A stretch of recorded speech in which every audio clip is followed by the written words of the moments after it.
I'm Evan. Come read with me. Today we're doing the first page or so of Moon Palace by Paul Auster. Nothing can astound an American, Jules Verne. It was the summer that men first walked on the moon.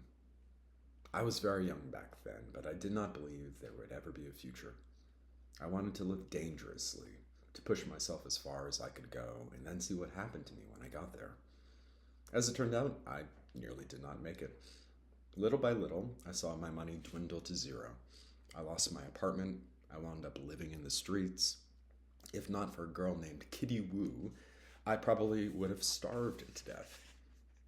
I had met her by chance only a short time before, but eventually I came to see the chance as a form of readiness, a way of saving myself through the minds of others. That was the first part.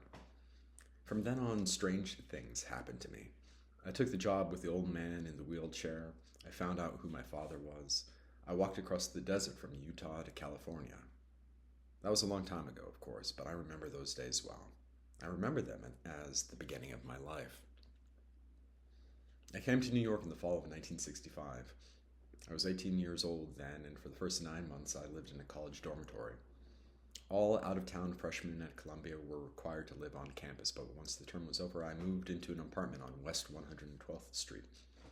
That was where I lived for the next 3 years, right up to the moment when I finally hit bottom. Considering the odds against me, it was a miracle I lasted as long as I did. I lived in that apartment with over 1,000 books. They had originally belonged to my uncle Victor, and he had collected them slowly over the course of about 30 years.